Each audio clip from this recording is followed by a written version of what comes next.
예, 신학 강좌 시간입니다. 오늘부터 시작해서 매월 첫째 주일날은 그 창세기 신학 강좌는 쉬고요. 성경에 대한 여러 가지 이야기들, 신학적인 주제들 가지고 같이 이야기 나누고 질의응답하는 시간 갖겠습니다. 매번 다 녹화는 되지 않고요. 필요한 경우는 녹화해서 유튜브에 올리도록 하겠습니다. 성경은 66권이잖아요.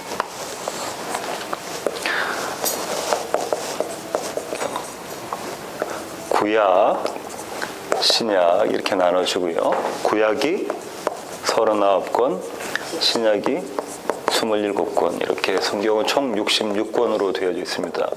성경은 하나님의 약속이죠. 옛 언약, 신 언약, 새 언약 이렇게 이야기를 하지 않습니까? 이 성경을 보는 어떤 틀이 없으면, 프레임이 없으면 이 프레임이 없으면 어떻게 성경을 보게 될 수 있냐면 이렇게 볼 수가 있습니다. 어느 부분은 복음으로 해석을 하고요. 또 어느 부분은 윤리로 해석을 하고요. 또 어느 부분은 처세술 같은 거, 또 경영, 원리, 경영 기법, 아니면 인간관계 이런 식으로 해서 성경을 해석할 수가 있죠. 이 틀이 없으면은 이 말씀은 이걸 이야기하는 거구나. 또 이 말씀은 이걸 이야기하는 거구나. 이걸 이야기하는구나. 이렇게 볼 수가 있죠. 근데 하나님께서 원하시는 것은 그런 것이 아니고요. 성경은 처음부터 창세기부터요. 계시록까지 똑같은 일관적인 똑같은 말씀을 전하는데 그게 복음인데요. 예수 그리스도를 통한 하나님의 백성들에 대한 구원에 대한 건데요.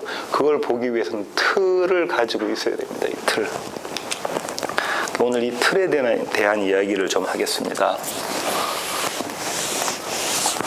이전에 몇 번 말씀을 드렸는데요. 리뷰한다는 생각으로 한번 더 들어주시면 좋겠습니다. 이 세상이 만들어지기도 전에 하나님이 계셨고요. 이 하나님은 삼위로 계시면서 한 몸과 같은, 그래서 삼위일체, 영어는 트리니티라고 하는데요. 삼위 하나님 계셨죠. 성부 하나님, 성자 하나님, 성령 하나님, 이렇게 삼위 하나님이십니다. 이 삼위 하나님을 잘 표현한 게 요한복음에서 마지막 요한복음의 강해 때 그렇다 그죠? 다락방 강화 때 그렇습니다. 주님께서 뭐라고 말씀하시냐면 아버지가 내 안에 내가 아버지 안에 이렇게 말씀하시고요. 또 예수님께서 또 뭐라고 말씀하셨냐면 하나님 나를 봤으면 하나님을 본 것인데 왜 아버지를 보이라 하느냐 이런 말씀들을 하시죠. 그러니까 결국은 성자 하나님은 성부 하나님을 계시하시는 분이다라는 말씀을 드리는 거예요. 주님께서 직접 그렇게 말씀하셨고 또 이 연합관계를 요한복음 15장 14, 15, 16, 17 이렇게 말씀을 하고 계시죠. 성령 하나님은 이 성자 하나님을 다시 계시하십니다. 누구에게? 우리 가운데 계시하는 거죠. 우리 가운데. 이거는 객관적이고 성령 하나님께서 하시는 계시는 주관적인 계시가 됩니다. 역사적인 것, 경험적인 것 이렇게 계시를 하시죠.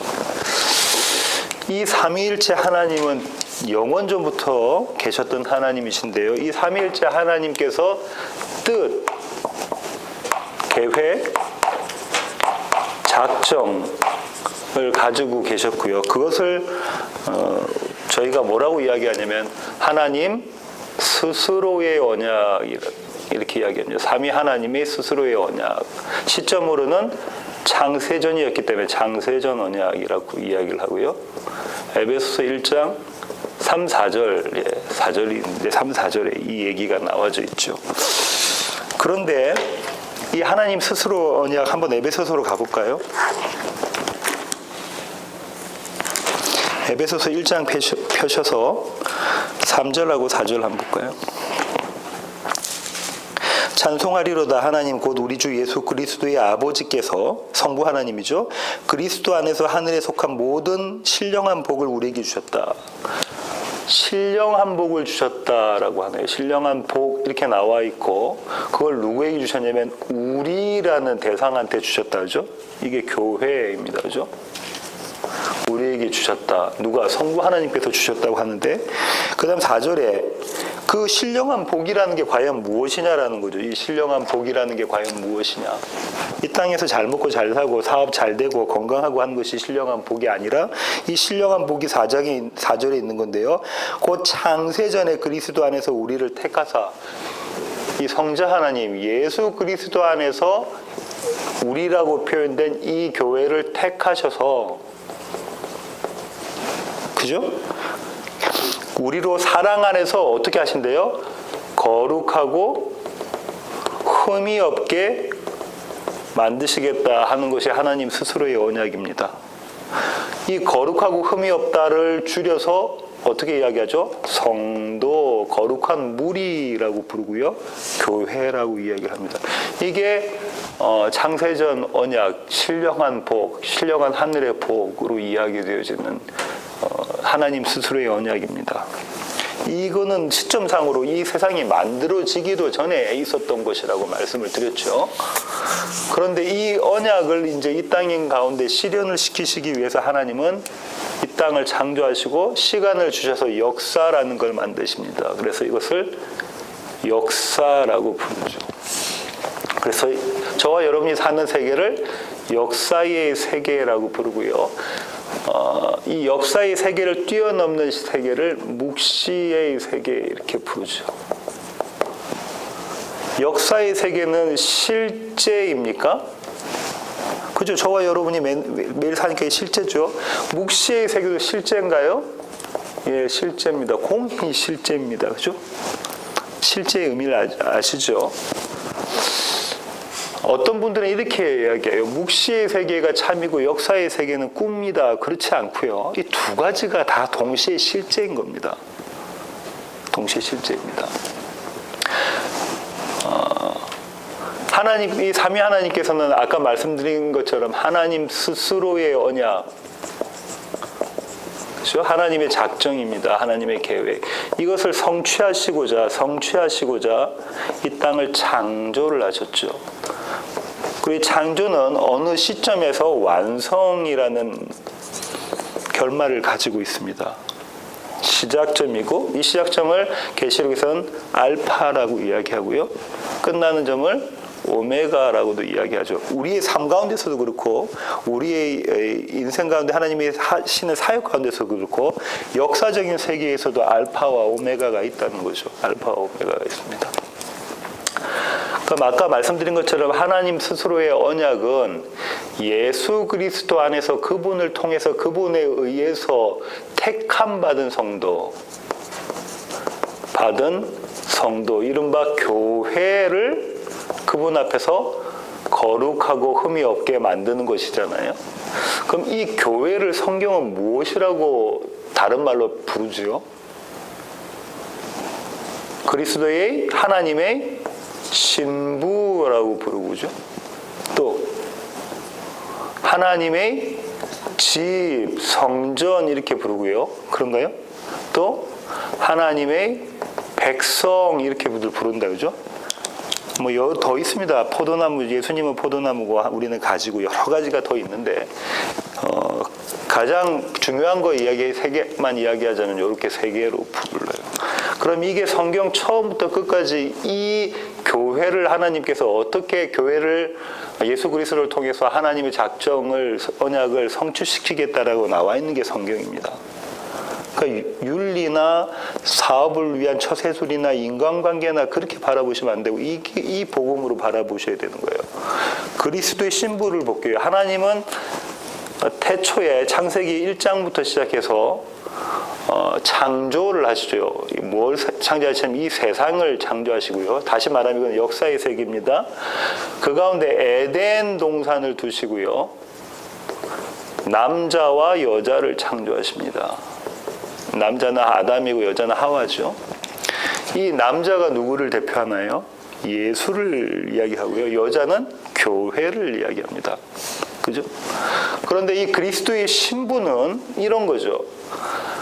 하나님께서는 남편인 신랑인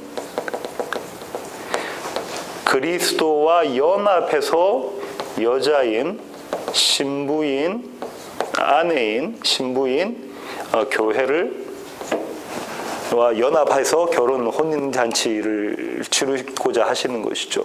근데 어떤 방법을 하냐면 여러분 잘 보세요. 신부가 결혼식 때 입는 옷을 뭐라고 부르나요? 웨딩드레스라고 하죠. 웨딩드레스. 예. 이 웨딩드레스를 입히시는 작업을 하십니다. 역사 가운데 웨딩드레스를 입히시는 작업을 하시는데 보세요. 어떻게 입히셨냐면 아담과 하와가 무엇을 입었죠? 범죄하고 난 다음에 내가 하나님처럼 돼야지. 그죠. 죄라는 걸 한 번 더 설명드리면 죄라는 거는 관역을 벗어난 거다. 하마르티아 히브리어로 그죠? 관역, 초점, 있어야 될 자리, 관역, 초점 이것을 벗어난 거예요. 난 것. 이것을 죄라고 한단 말이에요. 그럼 피조물로서 여자로서 그다음에 하나님의 아들로서 그 자리에 있어야 될 자리를 벗어난 것이 죄단 말이에요. 이렇게 시작한 게 선악 나무 열매를 먹고 이 자리를 벗어나게 되잖아요. 그들이 첫 번째 했던 행동이 뭐냐면 옷을 만들었다는 거죠. 이 옷은 이 웨딩드레스를 생각하시면 돼요. 이것을 만드는 거예요. 무엇으로 만들었나요? 무화과 나무는 열매가 없습니다. 그게 열매가 아니에요. 우리가 먹는 게. 그걸로 만들어 입었죠. 근데 하나님께서 하시는 일은 뭐냐면 요 옷 그 옷으로는 안 되고 내가 새 옷 줄게 하면서 준 것이 가죽 옷이죠. 이 가죽 옷은 희생 제물을 전제로 한 것이다. 그죠? 이 가죽 옷을 첫사람들에게 입히십니다. 이 가죽 옷이 의미하는 게 뭐냐면 웨딩드레스라는 거예요. 이 옷을 입는 자만 잔치 결혼식에 들어갈 수가 있는 겁니다. 그죠? 근데 이 옷이 누구냐를 분명하게 드러낸 자리가 어디냐면 십자가예요.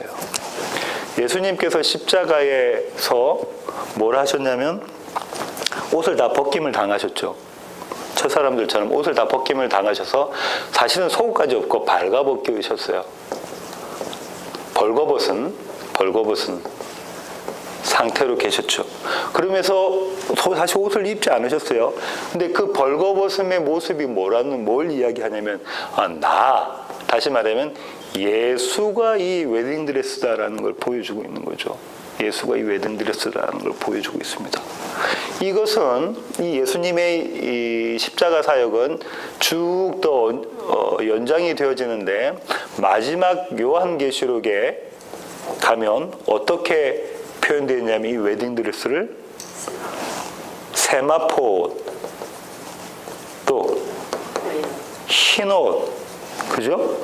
보혈로 예수님의 피로 씻은 옷 이런 식으로 표현됐고 이 옷을 입은 자들이 혼인잔치에 참여하는 모습으로 그림이 그려져 있죠.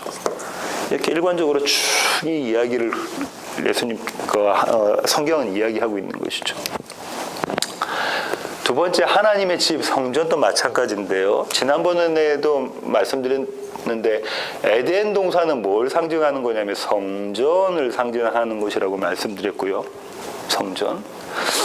이 성전은 출애굽 때 성막으로 발전되어지고 솔로몬 때 성전으로 만들어져서 첫 번째 성전이죠. 바벨론 포로 때 성전이 허물어지고 그 다음에 두 번째 성전이 만들어진데 이것을 스룹바벨 성전이라고 하고요. 예수님 당시는 헤롯 성전, 세 번째 성전이 있었습니다.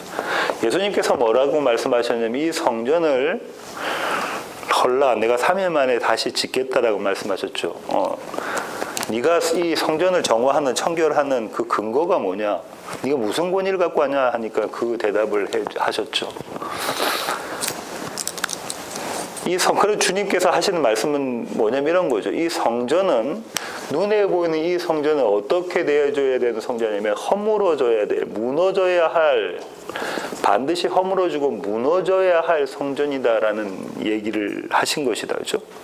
그러면서 요한계시록에 보면은 새 예루살렘 성을 교회라고 이야기하고, 여기는 해와 달이 없다라고 하고, 왜냐하면 하나님이 해와 달이 되시기 때문에 그런 거죠. 빛이 되시기 때문에. 그러면서 새 성전에 대한 이야기를 하는데, 이 그림이 어디 걸 그대로 끌고 왔냐면 창세기 1장에 있었던 2장 1, 2장에서 에덴 동산 그림을 그대로 여기 와서 끌고 왔어. 새 에덴에 대한 이야기를 하고 있다. 그죠? 그렇게 쭉 설명이 되어져 가고 있습니다. 여기서도 마찬가지인 게, 자 보세요. 가죽옷 말고 무화과 나뭇잎으로 만들어진 옷은 이건 벗겨져야 된다라는 거라고 그랬잖아요. 이 똑같은 전 앞에 거, 이 땅에서 지어진 이 성전, 이것은 반드시 무너져야 된다, 이 얘기하고 같은 얘기다. 그죠? 똑같은 것을 다른 표현으로 하고 있는 것이죠. 똑같은 것을 다른 표현으로 하고 있습니다. 왜냐하면 새롭게 지어지는 성전과 새 옷이 있다는 이야기를 지금 하려고 하는 거예요, 성경이. 그 다음에 세 번째 교회를 표현하는 것이 하나님의 백성인데요. 이 하나님의 백성은 역시 아담과 하와부터 마지막까지 있는데, 절정은 어디서 이야기가 되어지냐면 출애굽이라는 역사적인 사건을 통해서 이야기가 되어주죠. 애굽에 있는 자들을 끄집어내서 홍해를 건너고 하시고 광야로 집어넣으셔서 광야에서 40년을 보내게 만드시고 결국은 약속의 땅 가나안으로 집어넣으신다는데, 여기도 무화과 나뭇잎이나 옛 성전이 있어야 되겠다. 그죠? 있어야 되니까 이 옛 성전이 누굽니까? 무화과 나뭇잎이 1세대 옛사람이 되고요. 나오는 약속의 땅으로 들어가는 사람들이 2세대 되죠. 이 2세대는 뭘 이야기냐면 새 성전, 또 가죽옷으로 옷 입은 그 예수 그리스도의 신부에 대한 그림이 그려져 있는 것이죠. 이 그림이 계속해서 계시록까지 이렇게 이어져서 갑니다. 그런데 여기서 우리가 생각해 봐야 될 것이 있는데, 그게 뭐냐면 이겁니다. 처음 창세기의 에덴 동산에 하나님께서 두 나무를 심어 놓으셨어요. 한 나무는 선악을 알게 하는 나무고요. 한 나무는 생명을 주는 생명의 나무예요. 그러면서 선악을 알게 하는 나무는 법으로 주어집니다. 어떻게 법으로 주어졌죠? 다른 거 다 먹어도 되는데 이거 먹으면 너는 죽는다. 네가 선악을 판단하게 되면 너는 죽는다라고. 선악을 판단한다는 건 뭐예요? 내가 하나님이다라는 거잖아요. 그 자리에 가면 너는 죽는 거야. 내가 선이라고 한 게 선이고 내가 악하다고 한 게 악이야. 이렇게 돼야 되는데요. 다시 말하면 뭐가 있냐면 머리가 달려있는 상태다죠. 바울의 이야기 표현에 의하면 머리는 누가 돼야 되는데? 예수가 되는데, 계시록의 사도 요한은 뭐라죠? 머리가 잘려진, 그렇게 잘려진 순교자들, 그 교회인 거예요. 생명은 은혜에 대한 이야기를 하는 것이죠. 항상 뭐가 먼저 주어지냐면 이 선악이 먼저, 법이 먼저 주어지고요. 그 다음에 생명이 주어집니다. 여기서 두 갈래로 나누어지는데요. 법이 주어졌을 때, 선악나무가 주어졌을 때 내가 이것을 지켜야지로 되는 한 부류와, 또 한 명은 나는 이거 불가능하군요를 깨닫는 부류로 나누어집니다. 부류로 나누어집니다. 내가 이걸 지켜야지로 되면, 이걸 지키고 나면 이게 뭐가 되냐면 자기의가 되겠죠. 그죠? 자기의가 된단 말이에요. 내가 이걸 지켰어로 되면, 내가 지키고 나면 어떻게 됩니까? 다른 사람을 판단하게 되고 선악을 판단하게 되죠. 그래서 뭘 합니까? 정죄하게 되죠. 그게 언제, 대표적인 게 언제냐면 가늠한 여자를 현장에서 붙잡아가지고 데리고 와서 예수님을 데려다 놓고 돌 던지려고 준비하고 있는 거죠. 오늘날 같으면 어떤 겁니까? 11조 얼마 내세요? 새벽기도 나가세요? 뭐 이런 것들로 쭉 정죄하게 되죠. 이 자기의는 자기 사랑하고 같은 거고요. 자기 확장하고 같은 거예요. 내가 하나님이다라는, 나를 신으로 삼는, 내 배를 신으로 삼는 모습이 그렇습니다. 이거는 종교적인 부분에서도 그렇고요. 또 교회를 다니지 않는 사람도 모든 사람이 이렇다는 거예요. 모든 사람이. 근데 이것으로 머물러 있으면 이 사람들이 비록 이스라엘 안에 속해져 있는 사람일지라도, 지금 말로는 교회에 출석하고 있는 사람일지라도 이 자리에 머물러져 있어서 이렇게 선악나무를 붙잡고 있으면 안 되는 거죠. 또 다른 부류는 어떤 부류냐면 이런 겁니다. 법이 주어지면 자기의 불가능을 바라봅니다. 아, 제가 관역을 떠난 자네요. 제가 죄인이 맞습니다. 그래서 제가 생명이 필요합니다 라고 생명의 손을 내밀게 되죠. 예수 그리스도를 붙잡게 됩니다. 그렇게 되죠. 이 모습이 어떤 모습이냐면 이런 거죠. 무화과나무 잎으로 만든 옷을 벗기시고 가죽 옷을 입히는 것. 옛 성전을 무너뜨리시고 새 성전으로 세우시는 것. 출애굽 때 하나님 백성들이 1세대는 다 죽이시고 광야에서 2세대가 약속의 땅으로 들어가게 만드시는 것. 이 그림이 나와져 있는 것이죠. 그럼 잘 보세요. 이거 잘 들으셔야 되는데, 이 선악나무와 생명나무의 역할을 하고 계시는 분이 누구냐면 예수님이세요. 우리는 늘 어떻게 생각하냐면 법하면 나쁘다고 생각한단 말이에요.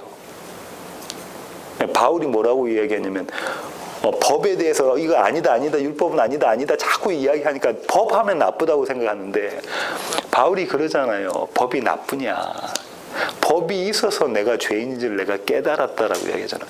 바울이 나쁘다고 하는 그 법은 뭐냐면, 이 법을 내가 지켜서 나의 의로 삼고 나의 자랑으로 삼고 내가 나를 사랑하고 나를 확장하기 위한 그 수단으로 삼는 그것이 나쁘다는 거예요. 누구죠? 바리새인들, 대제사장들, 그런 자기가 그 안에 속했던 자잖아요. 그것이 나쁘다는 것이 법이 나쁜 게 아닙니다. 법이 없으면 모르니까 내가 죄인인가 아닌가를 모르게 되는 거잖아요.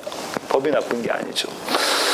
그럼 다시 보세요. 예수님 앞에 서게 되면 우리가 죄인인 줄 압니까? 그죠?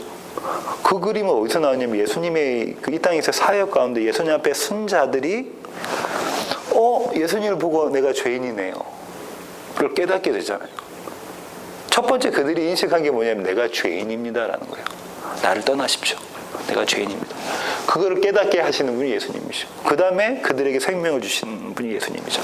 대표적인 케이스가 수가성 사마리아 여인인 경우입니다. 주님 앞에 섰을 때 주님이 말씀을 쭉 하시면서 뭐라고 이야기합니까? 그 자가 뭐라고 하죠? 내가 죄인 맞습니다. 내가 가늠한 자 맞습니다를 깨닫는 자가 되는 거죠.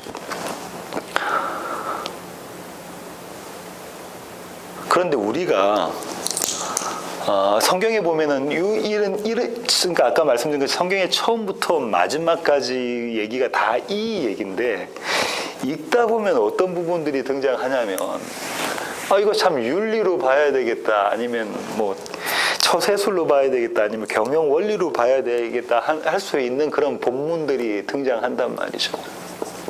그런 본문들이 등장합니다. 지난 시간에 했던 골로새서도 마찬가지입니다. 김 목사님이 이미 설명하셨는데, 골로새서에 보면은 쭉 앞에 교리를 쭉 설명하고 난 다음에 바울의 서신이 대부분이 그렇죠. 전반부는 전부 다 교리에 대한 이야기를 하고요. 후반부에는 이것을 적용에 대한 이야기를 하고 있단 말이죠. 그러니까 이제는 이 교리를 배웠으니까 이대로 적용해서 살아야지라고 생각할 수가 있단 말이에요. 그런데 잘 보세요. 이 적용이라는 걸 잘 보면, 지난 시간에 뭘 이야기했냐면은 남편과 아내, 부모와 자녀, 주인, 상전과 종, 이런 관계들에 대한 이야기를 하셨죠. 바울이 이렇게 이거는 뭐 골로새서 말고도 다른 서신서에도 써 있지만, 그러면 우리가 여기서 이 관계에 우리가 이것을 순종해야 되겠다라고 받아들이는 거죠. 이거는 우리 사회, 이 땅에서 인간관계로 본 거죠. 맞습니다. 맞는데 그 전제가 있어요. 그 전제가 뭐냐면, 자 보세요. 이 관계 가운데 아내와 자녀와 종의 역할을 하셨던 분이, 처음으로 먼저 하셨던 분이 누구냐면 예수님이세요. 그죠? 아내로서 남편에게 순종하고 자녀로서 부모님께 순종하고 종으로서 주인에게 순종한 역할을 먼저 하셨던 분이 누구시냐면 예수님이세요. 그래서 예수님과 연합한 교회를, 신부를 어느 자리에 밀어넣으시냐면 이 자리에 밀어넣으십니다. 예수님은 다시 남편, 부모, 주인의 모습으로 가고 이렇게 이 자리에 집어넣으시는 거죠. 이렇게 해서 뭘 알려면 예수님이 어떻게 하셨음을 알면서 이게 다시 그러면 뭘로 오냐면 우리에게 법으로 오게 됩니다. 근데 이 법을 내가 지켜야지 하면 또 뭐하고 같아요? 첫사람들과 바리새인과 모습과 똑같은 건 거예요. 그렇게 해서 지키고 나면 내가 한번 이제 이번 주 이 말씀을 받았으니까 내가 적용해서 내 아내를 사랑해 보겠다고 막 하고 참고 있어요. 그러다가 어느 순간에 내가 한 번에 그냥 폭발을 해버리죠. 참다가. 그래 폭발해버리고 나는 안 되는가 봐 이렇게 생각을 한다는 거죠. 그렇지 않다는 겁니다. 그러면 잘 보십시오. 이 관계 가운데서 그 바울이 성경에 이야기하려고 하는 것은 어떤 거냐면 이런 거죠. 내가 만약에 남편이에요. 남편 대신 하나님께서, 예수님께서 아내를 어떻게 사랑하셨다고 하죠? 내 목숨을 줄 때만 주는 것처럼, 내 몸같이 내 목숨을 주는 것처럼 내가 아내를 사랑한 것처럼 네가 사랑을 해라. 그게 됩니까? 그게 안 되잖아요. 그 주님이 이렇게 하셨음을 보고 나는 안 됨을 깨닫는 거, 나는 불가능한 자입니다를 깨닫는 거예요, 이 자리에서. 이게 또 별도로 있으면 안 돼요. 남편과 아내는 우리 인간관계에 늘 있잖아요. 늘 있으면서 뭘 깨닫는 거예요? 나는 법이 주어지면 항상 불가능한 자군요를 깨닫는 거죠. 그럼 그 자는 어떻게 해야 돼요? 생명에 손을 내밀어야 되는 거잖아요. 깨닫고 가만히 있고 생명에 손을 안 내밀고 있으면 그 자도 반쪽인 거죠. 제대로 깨달은 게 아닌 거죠. 그러면 이렇게 된 자는 하나님께서 남편이신데 이 남편 된 하나님께서 내 마음 가운데, 내 삶 가운데 역사하셔서 주님의 사랑을 드러내 주십시오라는 고백을 하게 돼야 되는 거죠. 그런 기도를 해야 되는 거예요. 그런 기도를 해야 됩니다. 그러면 그렇게 했는데 만약에 사랑이 나온다고 이야기를 쳐봅시다. 그러면 그 사랑의 그렇게 나온 사랑, 이것은 나의 의가 되나요? 예수님의 의가 되나요? 내가 드러납니까? 예수님이 드러납니까? 저와 여러분의 행동 가운데 내가 드러나서 내가 의가 딱 드러나면 그건 내 거예요. 근데 그것이 아니라는 것이죠. 바울 서신도 그렇고요. 주님께서 주셨던 복음서에 있던 명령들도 다 이런 내용입니다. 현실과 떨어져서 교리로만 받아들여도 안 되고요. 또 이런 복음적인 내용 없이 그냥 적용으로 내가 이거 이렇게 해야지, 이렇게 예를 든다면 1. 아내 사랑하기, 2. 설거지 해주기, 뭐 해주기 이렇게 해서 이런 것이 아니라는 거예요. 이걸 하지 말라는 얘기가 아니라 이 가운데에서 복음을, 그러니까 우리 삶의 전 영역과 전 과정 가운데 아침 자고 일어나서부터 잠자리에 드는 그 시간까지 모든 우리의 삶은 이 복음 안에 달려져 있다라는 얘기를 하나님께서 하고 싶은 거예요. 주님께서 이 인간관계의 이야기를 하면서 사업에서 만나는 파트너하고도 마찬가지. 매일 그 순간 가운데 뭘 깨닫냐면 나의 안됨, 불가능함, 죄인됨을 깨닫게 하시고 그때 뭘 하냐면 주님께 손을 내밀게 되는 거예요. 근데 만약에 깨달았습니다 한데 나는 주님께 손을 내밀지 않고 기도하지 않는다면 이 깨달음은 제대로 된 깨달음이 아닌 거예요. 내가 죄인이라고 생각을 못하고 있는 거예요. 그죠? 머리로는 내가 성경에서 죄인이라고 하니까 내가 하는 행동 보니까 좀 죄를 짓는 것 같고 그럼 내가 죄인인가 보다라고 생각하고 있는 거죠. 그렇지가 않습니다. 그렇지가 않습니다.